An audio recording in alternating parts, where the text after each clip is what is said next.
옛적에 내가 이스라엘을 만나기를 광야에서 포도를 만남 같이 하였으며 너희 조상들을 보기를 무화과 나무에서 처음 맺힌 첫 열매를 봄같이 하였거늘 그들이 바알볼에 가서 부끄러운 우상에게 몸을 들임으로 저희가 사랑하는 우상같이 가증하여졌도다. 에브라임의 영광이 새같이 자라나니 햇사는 것이나 아이 되는 것이나 임신하는 것이 없으리라. 그들이 자식을 기를지라도 내가 그 자식을 없이하여 한 사람도 남기지 아니할 것이라. 내가 그들을 떠나는 때에는 그들에게 화가 미치리로다. 내가 볼 때 에브라임은 아름다운 곳에 생긴 부와 같으나 그 자식들을 살인하는 자에게로 끌어내리로다. 여호와여 그들에게 주소서. 무엇을 주시려 하나이까? 아이 되지 못하는 태와 젖없는 유방을 주시옵소서.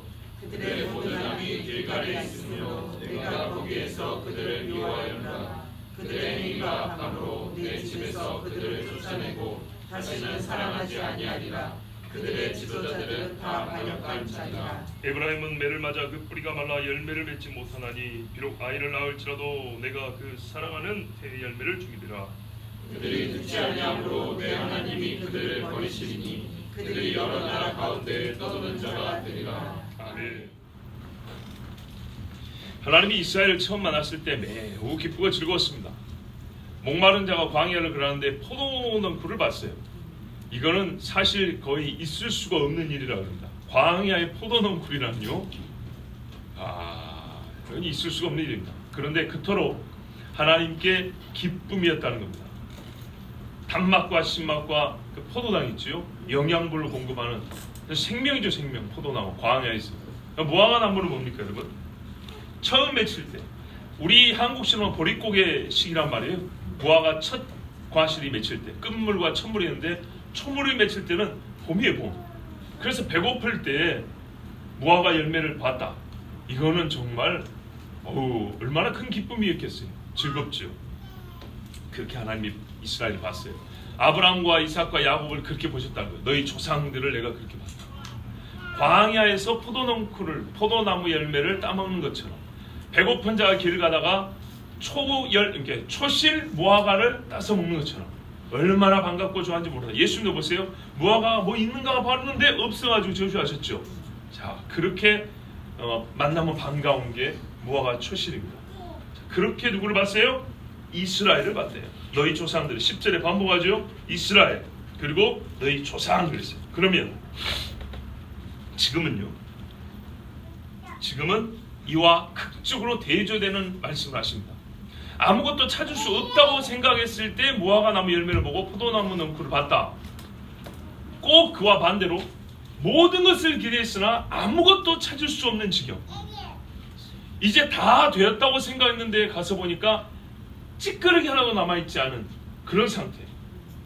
광야 40년을 훈련을 다 시켜놔서 이제는 가나안에 들어가면 되겠다 했는데 들어가기 직전에 마지막 테스트를 해보니까 믿음이 없는 거예요. 이러면 어쩌면 좋아요? 인생을 다 살았어요. 교회에서 봉사도 다 했어요. 이제 주님 앞에 가실 날이 다 된 것 같아. 그래서 마지막에 믿음을 확인해 보니까 사실 내가 아직 믿음이 확실하지 않아. 이거 어떻게 하면 좋아요? 큰일이죠. 큰일. 이스라엘이 그랬어요. 보세요. 10절 후반부에 바알볼 아시죠? 민수기 25장에 미디안 여인에게 몸을 던진 이스라엘 청년들, 바알에게 무릎 꿇은 이스라엘 청년들, 이 죄악을 말하고 있습니다. 이 죄는 하나님의 40년 광야 연단을 무효화시키는 행위였습니다. 차라리 금송아지 사건은 시작이잖아요. 그죠? 3,000명이 죽었어요. 여러분, 죽은 사람의 수를 보면 죄의 크기를 알 수가 있어요. 금송아지 숭배한 건 얼마나 눈에 띄는 큰 죄입니까? 이스라엘 전 백성 눈앞에서 송아지를 세우고 거기서 절하고 춤을 추고 고기를 뜯어먹고 술을 마시고 했으니 어마어마한 죄죠. 신의 산 앞에서 감히 하나님의 보좌 앞에 같은 신의 산 앞에서 하나님의 영광이면, 그래서 당일에 3,000명이 죽었어요. 그리고 하나님이 버려버린다 하는데 모세의 간구로 살았죠. 근데 여기 바알볼은요, 당일에 23,000명이 죽고 추가로 1,000명이 더 죽고 총 24,000명이 죽었어요. 근데 이거는 이스라엘 회중 가운데서 지은 죄가 아니고 저기 불이라는 동네 가서 미디안 사람들과 모압 사람들이 모여있는 거기 가서 짓고 온 죄. 서로 눈 감아주면 그냥 모른 척 넘어갈 수 있는 죄였어요. 근데 하나님이 들춰내버렸어요. 어떻게 해요? 24,000명이 요즘 말하면 극심한 급성 전염병으로 죽어버린 거예요. 얼마나 무서운지 모르겠어요. 왜 그랬냐? 본문에 보면 결정적인 말씀이 있습니다. 우사에게 몸을 들임으로, 이 들임으로라는 말은 우리 번역에서 굉장히 의미적으로 번역을 했어요. 원래는 자신을 분리시켰다 이 말이에요. 여러분 나시른 아시죠? 나자르, 나시린 분리시키단 말. 원래 이건 세상과 분리하여 하나님과 연합했다고 할 때 이 말을 쓰는 거예요. 거꾸로 했다 그 말이에요. 바알에게 자신을 분리시켜 연합시켰다 이 말이에요. 하나님에서 자신을 잘라내고 바알에게 묶였다. 즉 바알에게 나시린 서약을 했다 그 말이에요. 그날 가서. 아시겠죠? 데릴사위가 들어가면은 그 집 어떻게 해요? 아들 노릇 해야 되는 거죠. 그러면 그 아들 보내버린 집에서 얼마나 속상합니까? 부모님이 가난해서 우리 아들 파는 것처럼, 마치 그것처럼 이스라엘이 하나님에서 자기 가지를 잘라 자기 가지를 바알에게 접붙임했다 이 말. 그러니 하나님의 분노가 얼마나 컸겠어요. 그냥 배고파서 못 먹어보던 음식 한번 먹어본다고 맨날 만나만 먹었어요. 질렸다고 고기 한번 뜯어보자, 이 만난 오색 진밀 한번 먹어보자고 전화만 하고 밥 한 상 얻어먹고 온 게 아니에요. 그들이 요구한 건 나시린 서약을 하라는 거였어요. 너가 이스라엘이 아닌 거를 여기서 약속하고 가라 이 말이었어요. 그걸 했어요. 근데 거기 앞장선 지파가 누구였다고요? 주로 시몬 지파라. 거의 반토막 나버렸어요. 시몬 지파가. 하나님 정확히 가려냅니다. 10지파가 다 잘못했어도 특별히 잘못한 지파는 하나님이 싹 도려냅니다.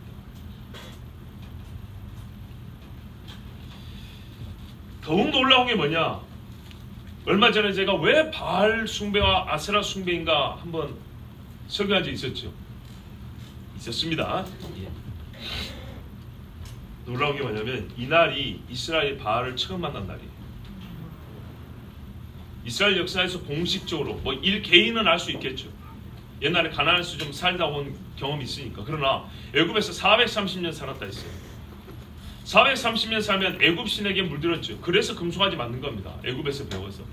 그리고 이 사람들이 광야 40년 생활하고 끝 무렵 가서 바알이라는 귀신을 처음 만났어요.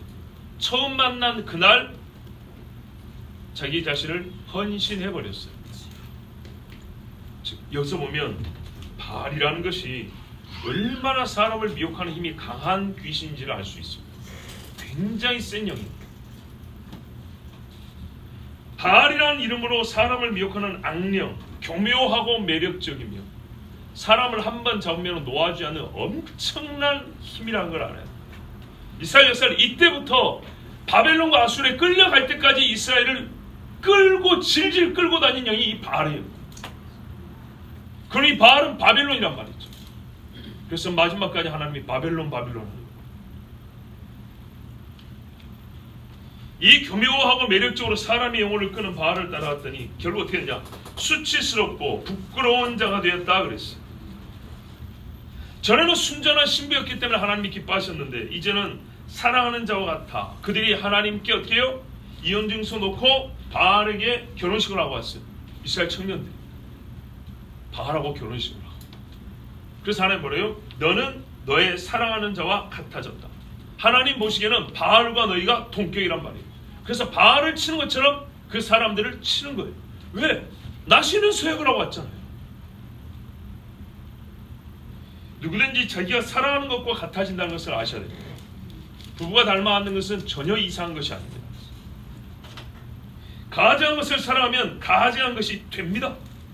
그래서 하나님께서 합당하지 아니하므로 둘 다 치는 겁니다.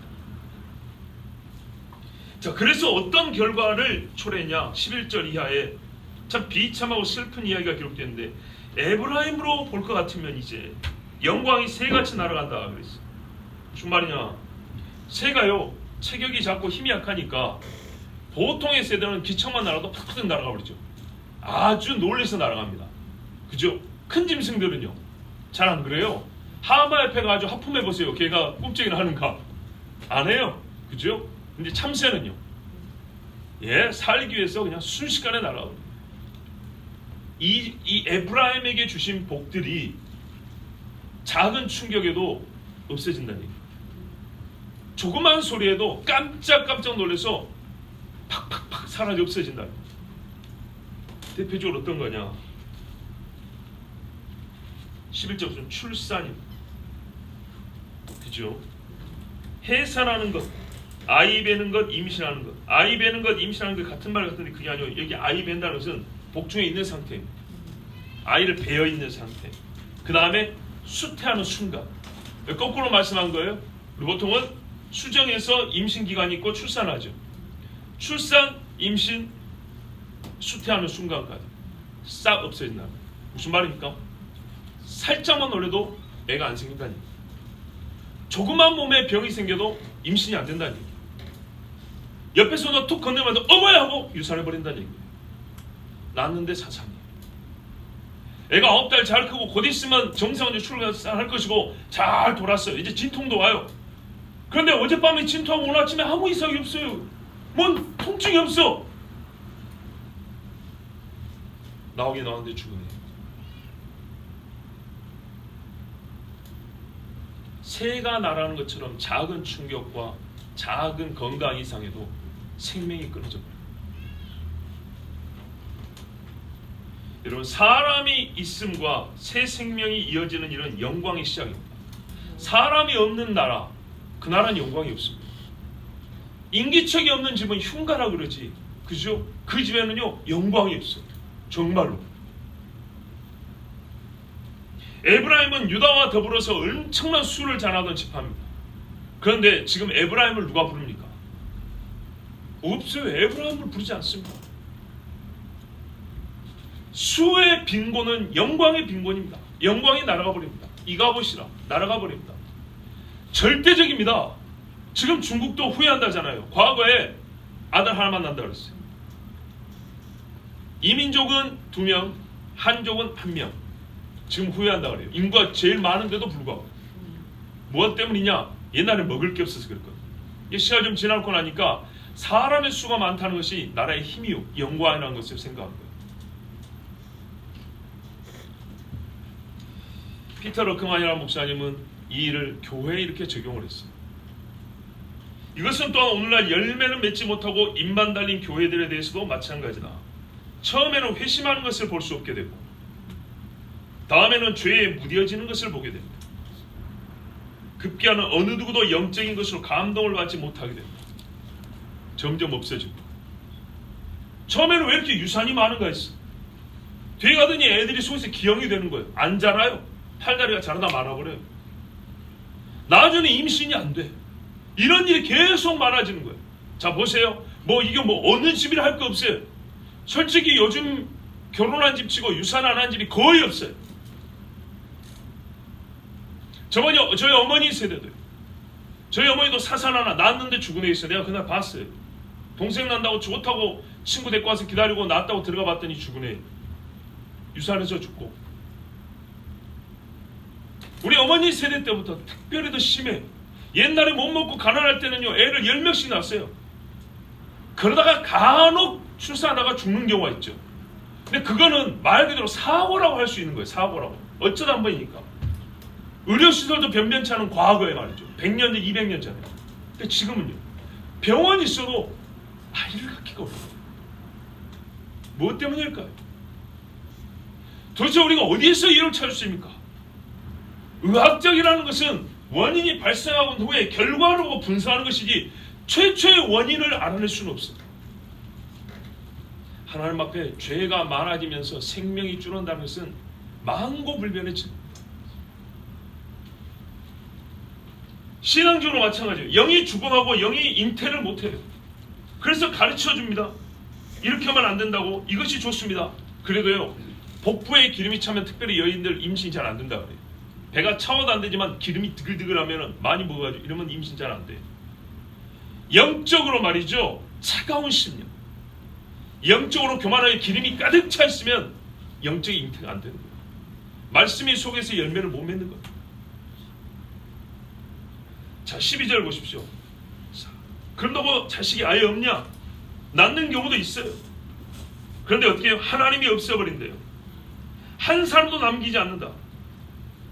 태어나 자라는 자녀들이 있을지라도 눈앞에서 자식을 뺏기는 것을 엄마가 봐야 돼요.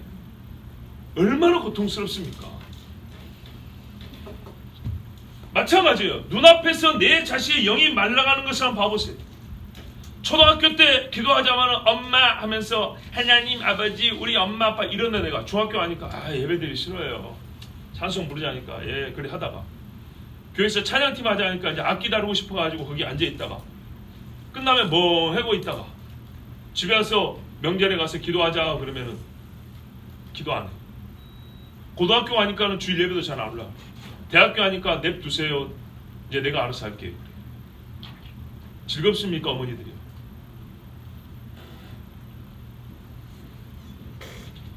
정상적인 발육을 하지 못하는 아이를 보면 어머니가 속이 엄청 상합니다. 그죠? 영적으로도 발육을 하지 못하는 성도를 보면 앞선 믿음의 부모 역할을 하는 사람들은 굉장히 마음이 아픕니다. 자, 이건 자기 죄 때문이기도 한데 하나님의 징벌의 결과이기도 합니다. 성경에 뭐라 그래요? 내가 그들을 앗아간다 그랬어요. 내가 없이 한다 하나님이 있어요. 여호와의 손이 재앙으로 친 겁니다. 그 죄의 결과가 인과적으로 주어지기도 하지만 하나님은 거기다 손을 얹어요. 더 쳐버린다. 가만두어도 망할 건데 하나님이 더 손을 얹어서 재앙의 손으로 임한다고. 축복의 손이 아니라 징벌의 손으로 임한다. 그날을 말하면 성경에 내가 그들을 떠나는 때라 그랬어요. 하나님의 손이 떠나면요 저 멀리 계시는 것이 아니라 재앙의 손으로 돌아옵니다. 왜? 처음의 손은 붙드는 손이었거든요. 이스라엘을 애굽에서 광야에서 지켜주는 손이었어요. 근데 이 손이 떠나면 어떻게 해요? 이들이 먼저 하나님을 떠났죠. 아까 그랬잖아요. 그의 가증한 자와 똑같이 여긴다 그랬잖아요. 가증한 자를 치는 손으로 하나님이 우리에게 임한다. 그래서 그 자식을 뺏어가 버립니다. 여러분 2차 대전 때만 하더라도 수백만의 유대인이 독일 사람의 손에 넘겨져 죽임을 당했습니다. 누가 여호와의 경고를 비유라고 말합니까? 이 말씀을 누가 비유라 그러냐? 로마 사람들에게서 유대인이 얼마나 많이 죽임 당했습니까? 바벨론과 아수르가 얼마나 많은 유대인들을 잡고 끌고 왔습니까? 누가 이 말씀을 비유와 상징이라고 그럽니까? 만일 나 자신에게도 이런 일이 일어난다면 그때도 비유로 하겠습니까? 정말 하나님의 말씀을 비유니 상징이냐면서 현실과 거리감 있고 진짜가 아니라고 해서는 신학자들을 나는 꼭 해주고 싶은 말이 있어요. 이 말씀이 그대로 너와 너희 집에 임할 때 너도 비유라고 할 것이냐? 에스겔이 말씀을 전하니까 사람들이 저 사람은 항상 비유로 빗대어서 말할 뿐이지 않습니까? 그랬대요. 옛날에도. 그래서 에스겔이 설교 안 한다고 그랬대요. 듣는 사람들마다 분명히 하나님께서 주신 앞으로 있을 사실을 말했는데 듣는 사람들은 다 비유로 비유로 알겠습니다 이러고 가더래요. 자, 이게 비유입니다. 13절 보세요. 있을 일, 있었던 일과 있을 일을 비유로 표현해 주지만 이거는 사실을 가르치기 위해서 비유로 표현한 겁니다. 두로를 보았지 않냐. 두로는 아름다운 곳에 심긴 성읍이라. 우리가 성경에 보면 두로는 부유한 도시로 거의 루시퍼를 상징하는 도시로 이렇게 보이시죠. 굉장히 영화롭고 풍부했던 도시입니다. 일단 조건이 좋아요. 해상무역이 좋은 자리란 말이에요. 그것처럼 이스라엘은 하나님께서 이 땅에 제일 좋은 곳에 심었어요. 두로 같은. 그래서 하나님이 우리에게 복을 안 줬다 소리를 할 수는 없어요. 줘도 너무 많이 주셨어요. 그런데 어떻게 했어요? 자기 자녀를 나 살인하는 자에게 내주었다. 이런 바보 같은 사람이 있을까요? 최고로 좋은 땅에서 심겨져서 자라는 나무인데 열매를 맺어갖고 나무를 자를 사람한테 열매를 바친다는 거예요.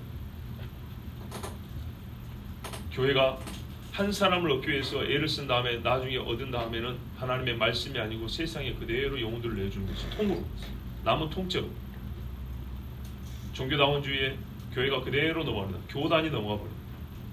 그럼 그 안에 있는 각 개인 중에는 어떤 사람은 참 좋은 신앙인도 있지만 자기가 그 안에 있기 때문에 할 수 없이 단체로 넘어갈 때 자기의 이름을 따로 빼내야 됩니다. 따로 빼내지 못하면 교적이 그대로 가버리면 함께 배도하는 사람의 명단을 오르게 되는 겁니다. 그 책임을 누가 질까요? 살인하는 자에게 자식을 끌어내어주는 이 죄악을 에브라임이 지은 것입니다. 에브라임의 후손들은 부모로 말미암아 그 목숨이 부모가 손을 끌고 와서 도살자한테 딱 내놓고 집에 가버린 꼴이 됐어요. 여러분이 이 말씀을 듣는 선지자라면 하나님께 무슨 말을 하겠습니까? 용서해달라 하겠죠. 봐달라. 호세아는 그렇게 기도했냐? 그렇게 기도 안 합니다. 14절을 보세요. 여호와여 그들에게 주소서 무엇을 주시려 하나이까? 아이 베지 못하는 태와 젖없는 유방을 주시옵소서. 아주 잔인하죠. 그죠? 용서해달라 소리를 안 하고 왜 이렇게 말했을까요? 옛날에 금송아지 섬길 때도 모세는 목숨을 걸고 중보기도 하더니만 호세아는 역시 모세만 못하네. 그렇죠? 그게 아니에요. 여러분 남유다의 예레미야가 하나님 앞에 얼마나 울었습니까? 하나님 뭐라 했어요? 울지 마라 그랬죠. 안 듣는다고. 그래서 망했죠. 그래서 망했다는 말은 뭐냐면 망할 때가 되면 하나님이 예레미야조차도 울지 마라 그런다고요. 늦었다고. 북이스라엘이 먼저 망했죠. 무슨 말이에요? 똑같다 그 말입니다. 호세아가 사역할 당시의 이스라엘은 예레미야 사역할 때 유다와 똑같은 겁니다. 망하기 직전입니다. 이제부터는 하나님이 기도 안 받아요. 용서해달라는 기도를 안 받는다고요. 그래서 기도 안 할 겁니까? 해야죠. 그래서 이렇게 기도한 거예요. 그래서 젖없는 유방을 주고 배지 못한 태를 달라 한 거예요. 왜요? 어미가 자식 손을 끌고 살인자에게 놓고 가는 것보다 낫잖아요. 안 그렇습니까? 우리 젊은 친구들 이해가 안 돼요? 내가 낳은 자식을 내 눈앞에서 죽는 꼴을 보는 것보다 차라리 애가 없는 게 낫지. 그죠? 자식을 낳고 젖에서 잘 키워놨는데 내 눈앞에서 눈이 뽑히고 배가 갈리는 것을 보는 것보다 차라리 내가 젖이 말랐고 애를 낳지 못하고 먹이지 못하면서 차라리 자식이 없는 게 더 마음 편하다 이 말이에요. 용서해달라는 것이 아니라 고통을 경감시켜달라는 거예요. 이 기도밖에 할 수 없는 처지예요. 이제 복을 달라고 구할 수가 없고 고통이라도 조금 덜어주세요. 이게 현재 이스라엘의 상태입니다. 우리나라와 이 교회가 어디에 갔는지를 한번 잘 보십시오. 하나님 용서해 주세요, 새 꿈을 주세요 할 수 있는 때인가?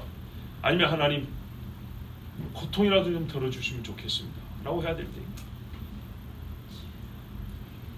창세기 49장 25절 보면 야곱이 요셉 즉 에브라임에게 이렇게 말합니다. 그가 내게 복을 주실 것이라 위로 하늘의 복과 아래로 깊은 샘의 복과 젖먹이는 복과 태의 복이 이리로다. 아멘. 모세 이렇게 축복했고 그대로 됐어요. 됐는데 어떻게 지금 그대로 뒤집어 버렸죠. 뒤집으면 저주죠. 근데 뒤집은 게 축복이 된 상황이라니. 젖을 먹이지 못하는 어미가 된 것이 오히려 축복이라니. 이스라엘의 상황이 얼마나 비참한지 아시겠죠. 평시 같으면 애를 못 낳으면 저주인 거예요. 근데 이 나라가 너무나 고통 중에 있기 때문에 애가 없는 게 복이라는 거예요. 그래서 호세아가 이렇게 구했어요. 세상에 이스라엘이 이 지경이 될 수 있습니까? 됩니다. 그렇게 어떻게 하면요, 하나님 말씀을 버리고 바알에게 나시민 되어버리면 이렇게 됩니다. 호세아는 자기 백성을 향한 탄식도 있고 연민도 있습니다. 그러나 이 말을 들어보면 하나님께 원망이 없어요.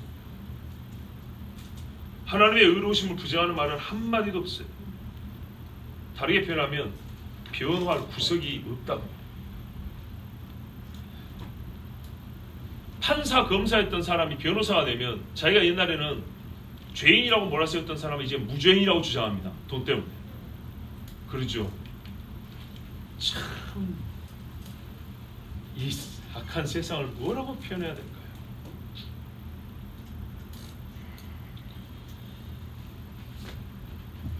어쨌든 돈 때문에 살인자도 무죄라고 주장을 하더라도 뭔가 무죄라고 주장할 수 있을 만한, 말하면 속아 넘어갈 구석이라도 있어야 그렇게 주장이라고 하는 겁니다.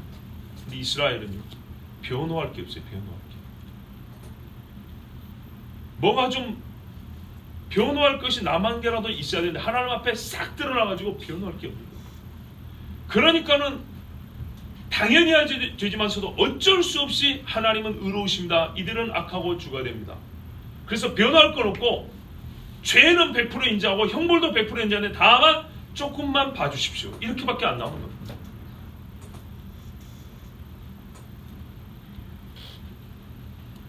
그렇지만 여러분, 호세아가 아닌 여호수아, 예수님은 변할 것이 하나도 없는 우리 죄인들을 자기 피로 씻어서 의롭다 하시고 우리를 변호하셨습니다. 그래서 사람 중보자는 예수님과 비교할 수 없는 거예요.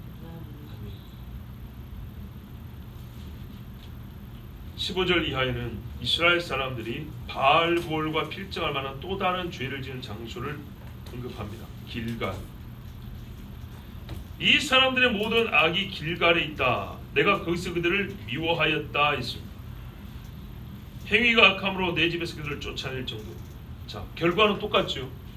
바알볼은 알겠는데 길갈에서 무슨 일이 있었기에 또한 이스라엘을 쫓아낼 죄가 거기 있다 하는가 했습니다. 여러분, 길갈하면 뭐가 생각나십니까? 야곱이 아니죠. 거기 베델이고요. 요단강을 건너가지고 처음에 할례 행한 데가 길갈입니다. 수치를 굴려버렸다 이런 뜻이었죠. 그 다음에요, 유월절을 지킨 데가 길갈입니다. 요단강을 건너고 12덩어리의 돌을 주워다가 단을 쌓고 하나님이 요단강을 건너게 해주셨다 하고 표식을 세운 데가 길갈입니다. 그래서 말하면 가나안 땅에 처음 세워진 여호와의 제단이고 유리식으로 말하면 최초의 성지입니다. 거기가 길갈입니다. 길갈에서부터 여리고성을 무너뜨리는 승리의 승리가 거기서부터 시작됐습니다. 여호와의 군대 장관을 만났는데 거기가 길갈입니다. 엄청난 곳이죠. 근데 거기서 무슨 악이 있었다는 얘기인가요? 이스라엘 백성이 하나님이 아니라 사람 왕을 원했습니다. 그리고 사울을 세웠죠. 처음에는 사울이 아니다 했던 사람들도 나중에는 사울을 세웠습니다. 좋다 했습니다. 그래서 사무엘이 알았다. 그러면 사울을 데려와서 나라를 새롭게 하자 했습니다. 이것도 마찬가지입니다. 사무엘이 기뻐서 그런 게 아닙니다. 사무엘이 막 하나님 앞에 하수해놓고 기도했습니다. 그랬더니 하나님 말해요. 너를 버린 것이 아니라 나를 버린 거니까 네가 너무 속상해하지 마라 그랬죠. 그래서 이미 기울어진 물이라, 엎질러진 물이라 사무엘이 말을 그렇게 한 겁니다. 그래, 이제 너희가 사울을 좋아하기까지 했으니 됐다. 그러면 나라를 새롭게 하자. 뭘 새롭게 할 게 있어요? 너희가 원하는 왕을 세우는 왕정국가로 새롭게 세워주마. 그래서 간 곳이 길갈입니다. 사무엘상 11장 14, 15절에 사무엘의 백성이 이르되 오라 우리가 길갈로 가서 나라를 새롭게 하자. 모든 백성이 길갈로 가서 거기서 여호와 앞에서 사울을 왕으로 삼고 길갈에서 여호와 앞에 화목제를 드리고 사울과 이스라엘 모든 사람이 거기서 크게 기뻐하니라 그랬어요. 그 다음에 사울이 전쟁을 했습니다. 블레셋과 싸웠죠. 사무엘 선지자가 일주일 있으면 온다 그랬어요. 못 견디고 하나님 앞에 제사장 역할을 해버렸어요. 놀라운 게 뭐냐면 따라오는 군종 제사장도 없었어요. 옛날에 누굽니까? 홈리와 비느하스, 엘리의 두 아들. 이 사람들은 군종 제사장이었잖아요. 전쟁에 따라가는. 근데 사울 때는 따라온 제사장도 없었는지 사울이 기다리다 안 돼서 본인이 제사를 올려버렸어요. 사람들이 떠나가니까 그 사람들 마음을 얻는다. 그래서 사무엘이 말했어요. 하나님 앞에 당신이 하지 못할 일을 하여 악을 행했다고 했어요. 거기가 길갈입니다. 그게 사무엘상 13장입니다. 또 15장에 가면 아말렉을 치라 그랬죠. 진멸시키라 그랬어요. 근데 아말렉에서 좋은 짐승 남겨놓고 나중에 그거 피째 뜯어먹었죠. 거기가 길갈이에요. 이게 사무엘상 15장입니다. 즉 하나님이 왕 위에서 폐위되고 인간 왕이 세워진 곳이 길갈이고 그 왕에 의하여서 나라가 하나님 앞에 왕에 의해서 즉 국가적 반역죄가 2번이나 범해진 데가 길갈이고 요즘 말로 하면 정치적 반역인 거예요. 바알볼은 종교적 타락을, 길갈은 정치적 배역을 대표하는 곳들입니다. 이 두 장소에서의 범죄는 동일한 심판을 초래했습니다. 형벌이죠. 즉 신앙과 정치는 별개의 문제가 아니라는 뜻입니다. 신앙이 무너지면 땅을 다스리는 주권자의 자리에서도 하나님을 몰아내버립니다. 세상의 질서를 따를 때 제사와 예배는 형식과 모양으로만 종교성을 나타내게 됩니다. 사람이 영으로 주를 섬길 때 삶의 모든 영에서 하나님의 주권을 인정하게 됩니다. 세상살이 어떤 부분에서 여호와 이름이 어울리지 못해야 될 때 그 사람의 마음은 이미 하나님을 떠나 있는 겁니다. 결과가 똑같습니다. 바알볼과 길과 영역으로 나누면 종교 영역, 신앙 영역이고 하나는 정치 영역인데 결과는 자식이 없어지고 나라가 무너진다는 겁니다. 똑같은 전환입니다. 깊은 곳에서 만나는 대표적 뭡니까? 두 봉우리에 해당되는 죄입니다.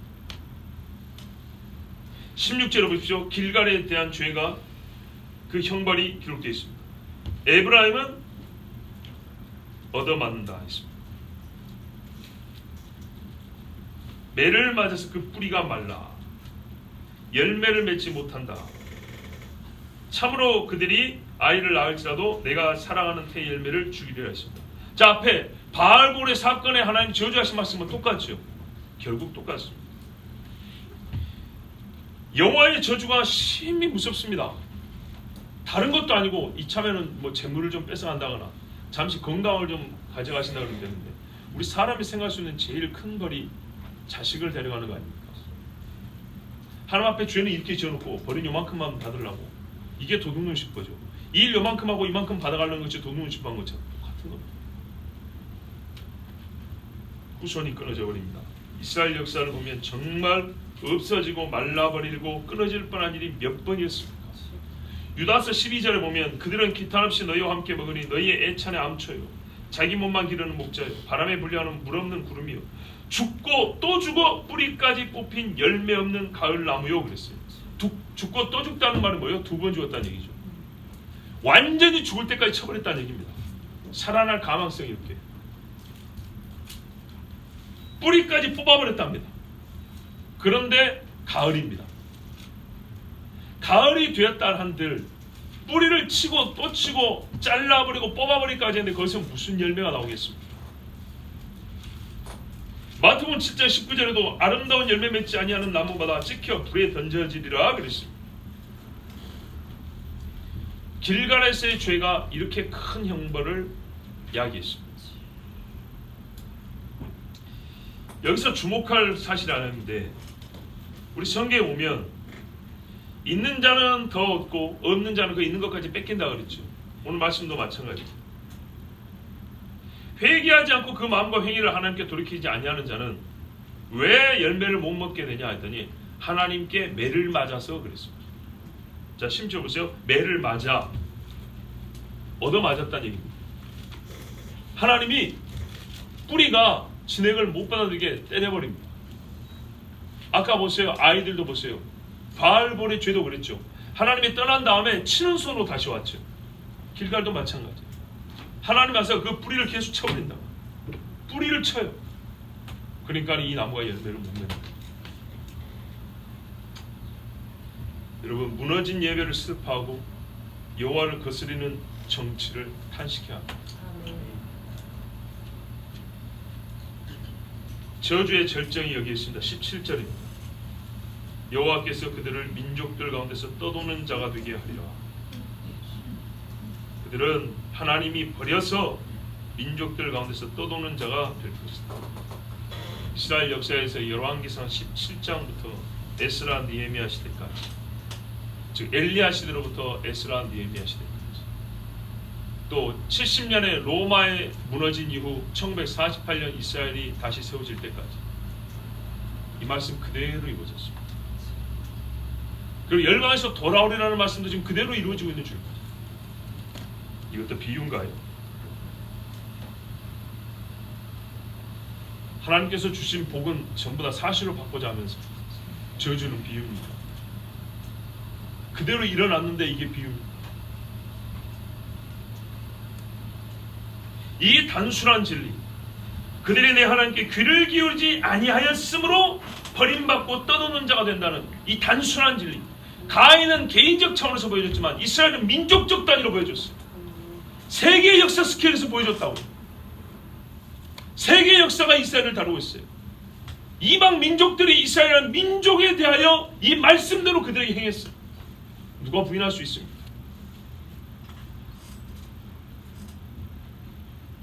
세계 역사가 기억하고 있는데 우리는 기억하지 못한다면 되겠습니다.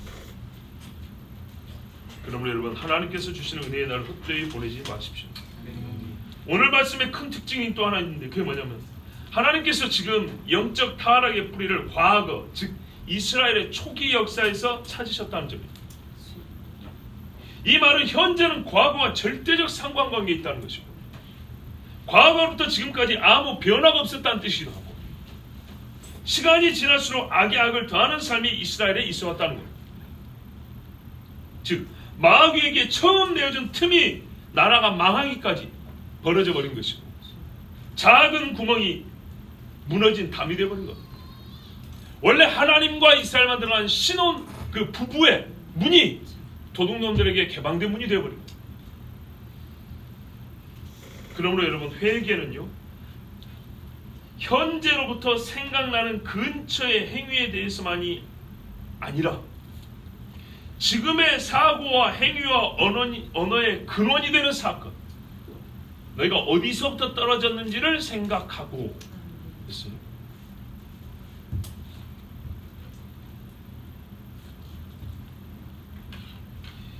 청년들이 연애를 합니다. 그렇죠? 그런데요, 놀라운 거면 결혼할 때가 돼요. 결혼 상대를 탈 때는 패러다임이 달라집니다.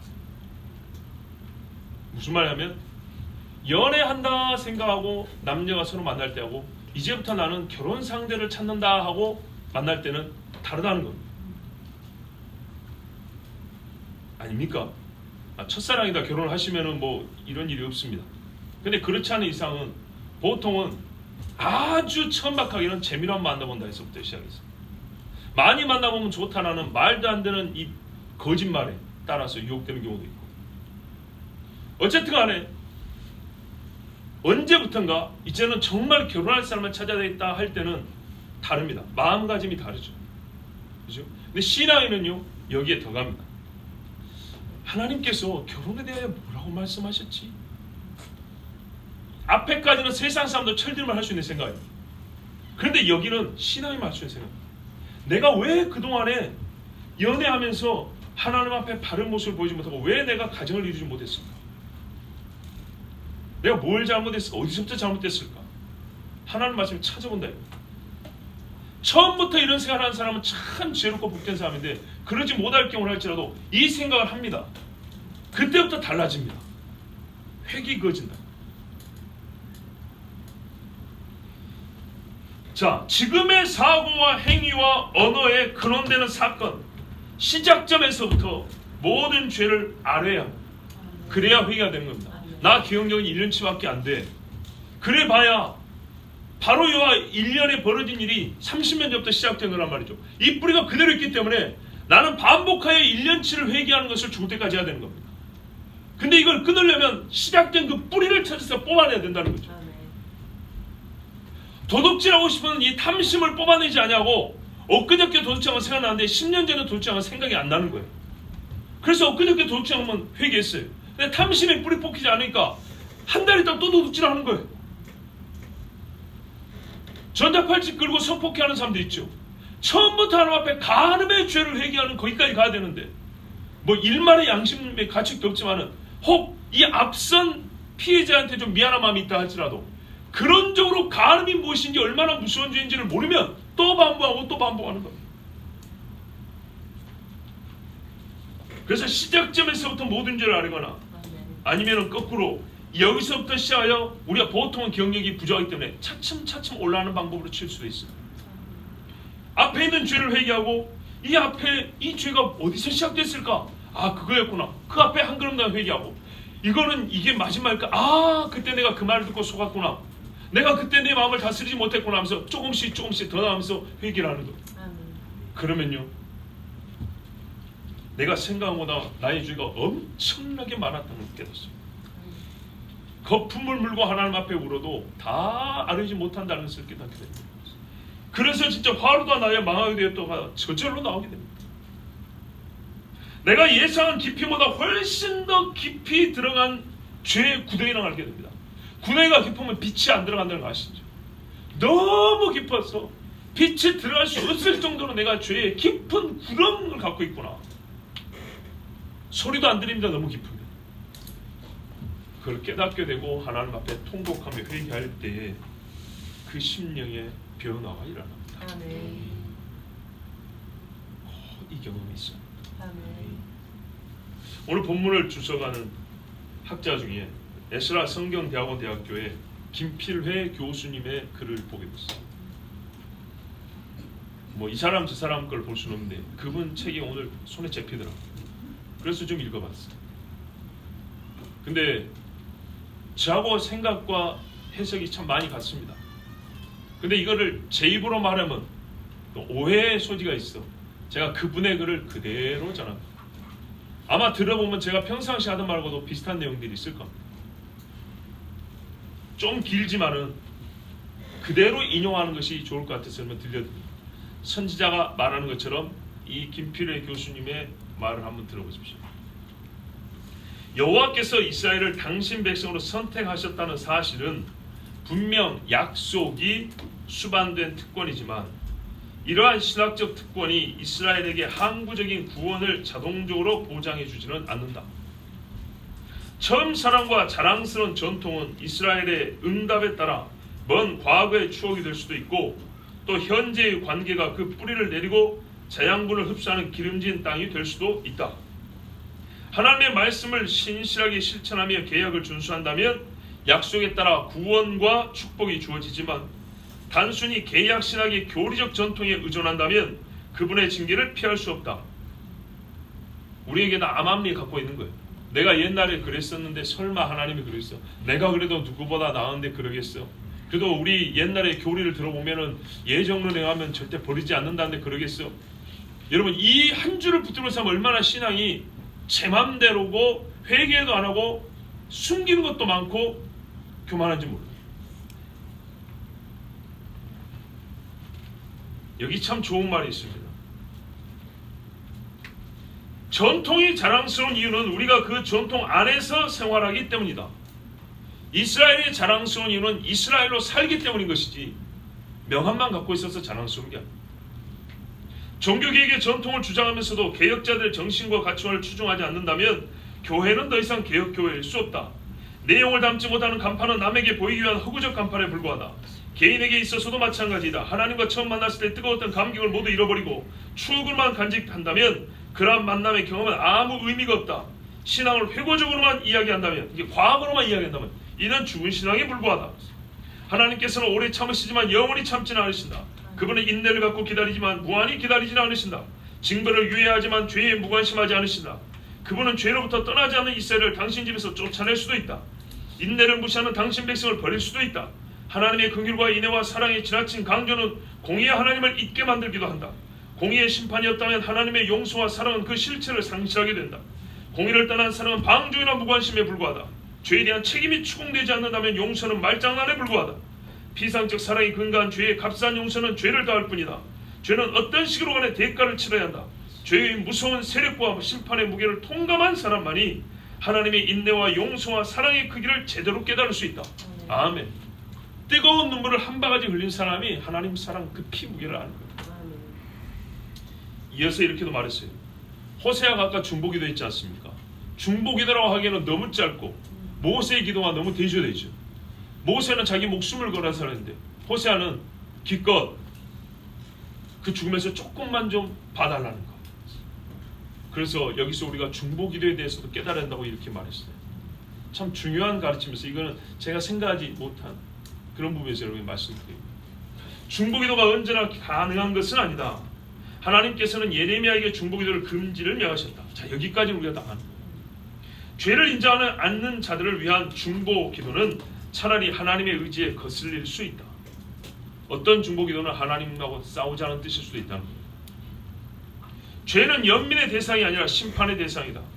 죄에 사로잡힌 연약한 심령의 안타까움과 동정심을 느껴야 하지만 죄에 눈을 감거나 이를 덮어주려는 태도는 죄인의 구원 가능성을 완전히 막아버리는 악한 행위가 될 수 있습니다.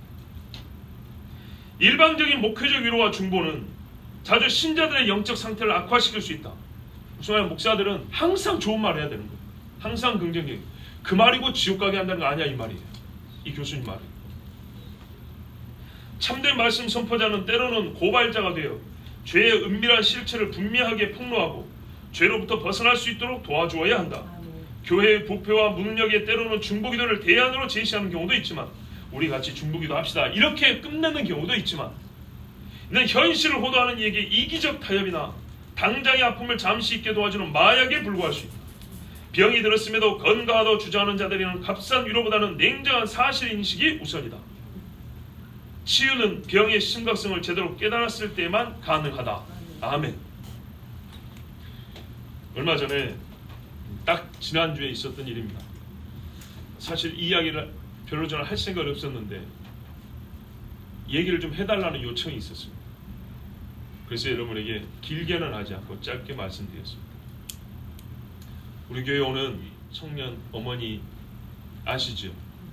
네, 김모 전도사님 아실 겁니다. 근데 이 전도사님 가정에 부모님이 살고 계시는데 아주 우리말로 골수 불교인입니다.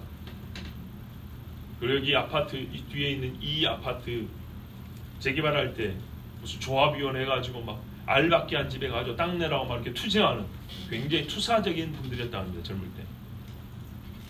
그러니까 세상에서도 소위 돈도 좀 있고 한가닥 하던 사람들입니다.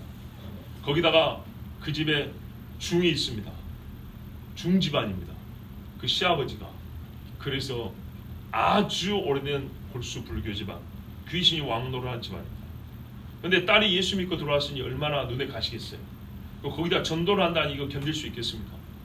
그래서 싸우고 이렇게 막 하는데 아버지가 이 머리에 암이 있는가 해가지고 병원에 입원하시면서 그때부터 이제 복음을 참 몸이 약하니까 듣기 시작했어요. 하여튼 이래저래 해서 본인이 복음을 전하는데 어머니가 완강해서 안 받아들입니다.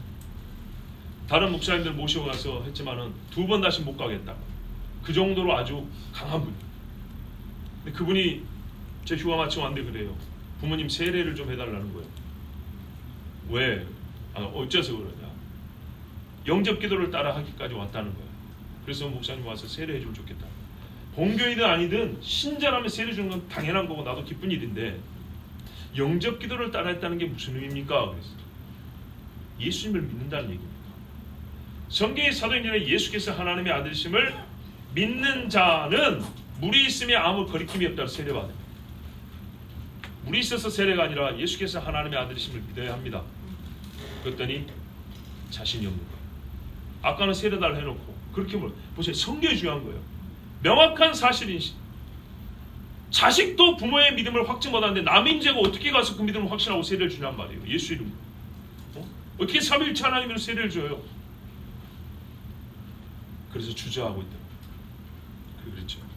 그러면 세례는 다음으로 하고 복음 전하는데 굉장히 힘들어 하시니까 제가 좀 가서 같이 도와드릴게요. 내가 가서 복음 전하고 부모님 위해서 기도하겠습니다. 그리고 나를 잡고 한 열흘 동안 기도했어요. 근데 제 자신은 기도를 많이 하지 못했습니다. 새벽에 와가지고 한 2, 3분씩 막 열렬히 한 것도 아니고 그냥 평범하게 기도를 했습니다. 꾸준하긴 했지만. 그래서 있는 그대로 말하면 나의 기도로 말미암아 무슨 일이 일어났다 이렇게 말할 자신이 없을 정도 그냥 평범하게 기도했어요. 근데 일주일 남았는데 꿈을 꿨어요. 어떤 꿈이었냐면 누군가 알지 못하는 여자분이 앞에 있는데 제가 하여튼 제 기운은 여자예요. 영적인 어떤 이 느낌이 와요. 강한 충돌의 느낌이 와요. 그래서 제 마음속에 귀신을 쫓아냈다는 생각이 드는데 마음에 계속 막 불이 올라오는 거예요. 그래서 예수만이 떨어졌다라 하고 소리쳤어요. 그랬더니 저기서 새까맣고 불이 이글이글한데요. 새까만 거인이 하나 걸어 나오는 거예요. 그놈이 이분 속에 들어있는 귀신이었던 거예요. 여기서 명하니까 그게 나를 치려고 오는 거예요. 그래서 계속 외쳤죠. 예수를 위하여 떨어지라 따라. 그랬더니 이 어마어마한 네피림, 이 거인이 새까만 게 오더니 뒤로 물러갔어요. 이 꿈을 꾸고 나서 이게 뭔가 하나님의 뜻이 있다. 그리고 당장 이 집이 생각이 났어요. 왜 그러냐면 중집이라는 거 오랫동안 중으로 불교를 섬겼다는 그걸 말 듣자 전에 들은 이야기가 생각났어요. 오랫동안 제사 지낸 문중 같은 데 있죠. 종갓집 같은 데 귀신이 왕노를 한다 했어요. 왕관 쓰고 있다고 그랬어요.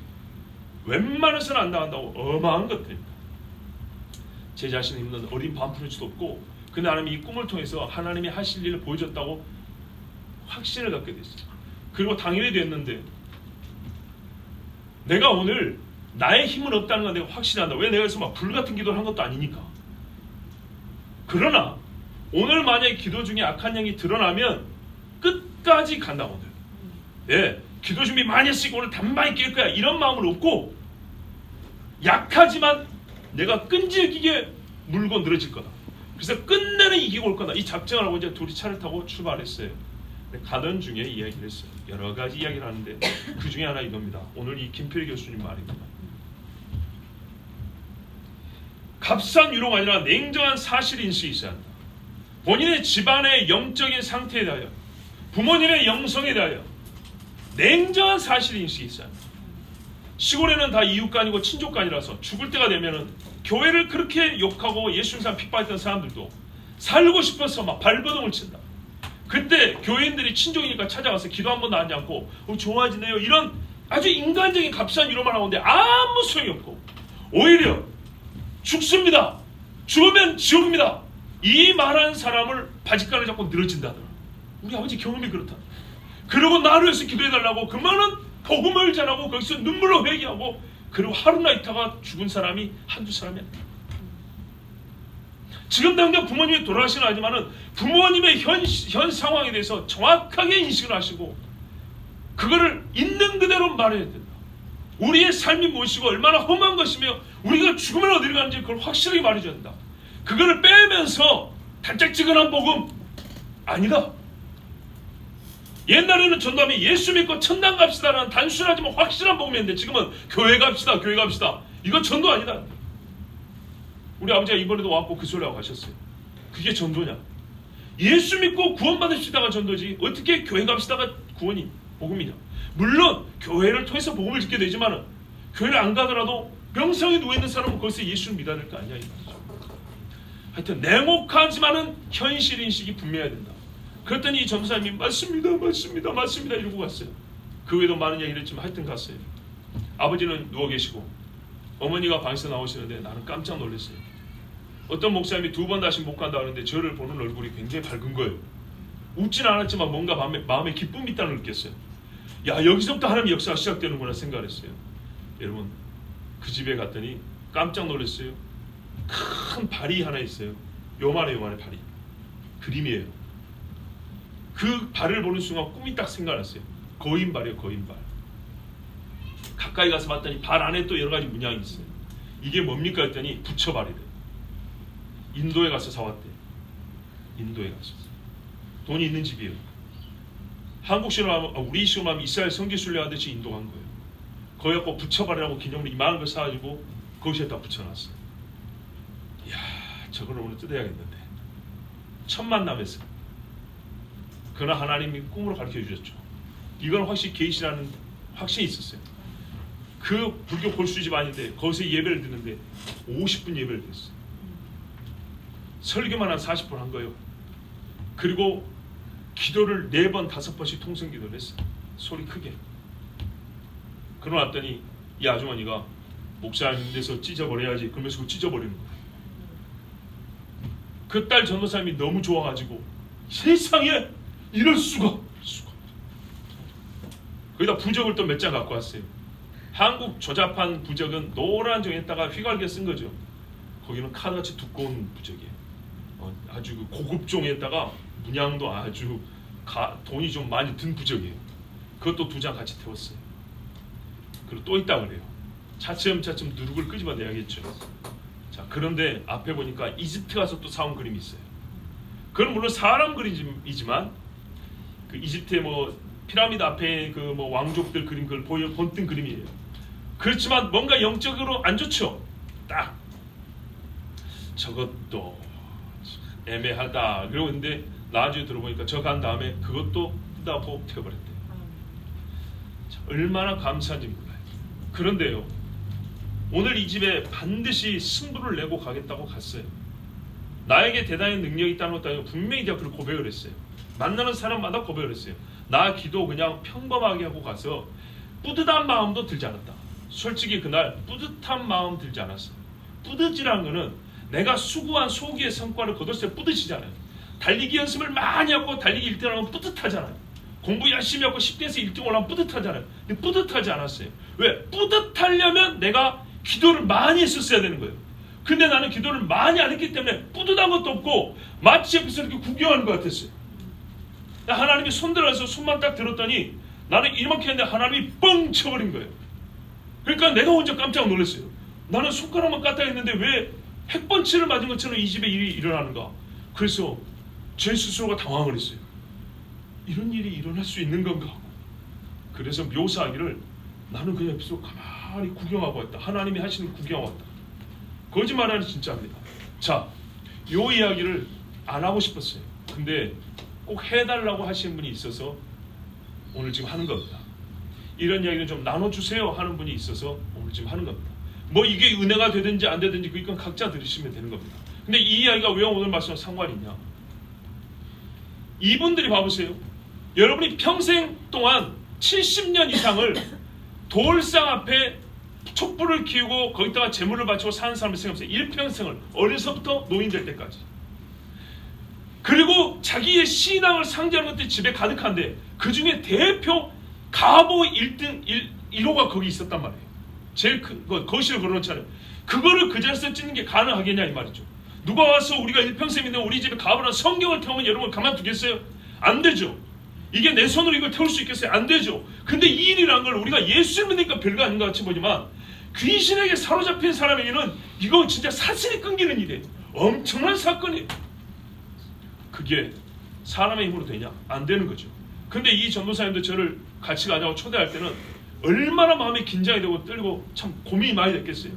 괜히 목사들하고 창피만 당하고 욕만 얻어먹고 가고 전에 그런 사례가 있기 때문에 괜히 자기 부모님한테 내가 욕 얻어먹고 쫓겨날까봐 그래 걱정하지 않았겠어요.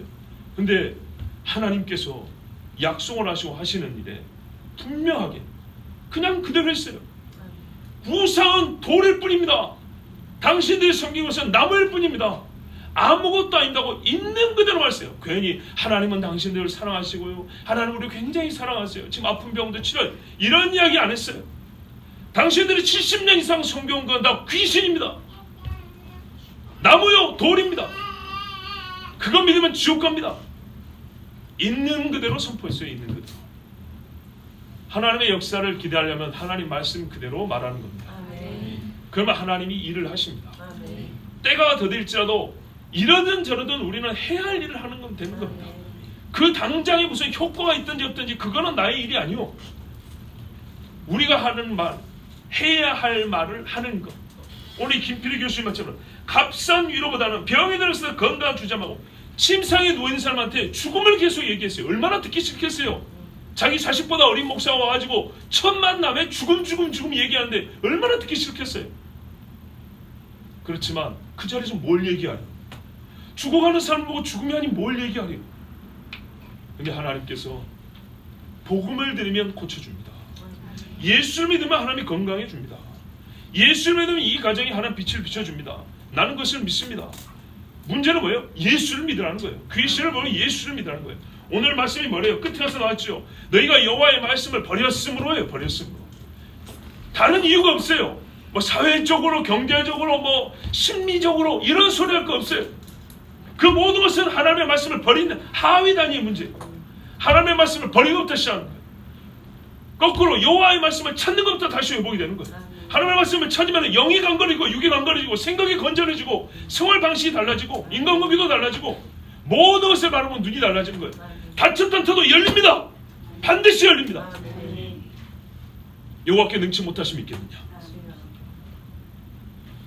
자 여러분, 그러므로 하나님께서 나를 처음 오셨을 때 광야에서 포도농구를 본 것과 같다. 배고플 때 무화과 나무 첫 열매를 본 것 같다 했을 때 내가 나를 그렇게 보시는 하나님 앞에 나도 주여 목마른 자가 맑은 샘물을 마시는 때처럼 주님을 만났습니다.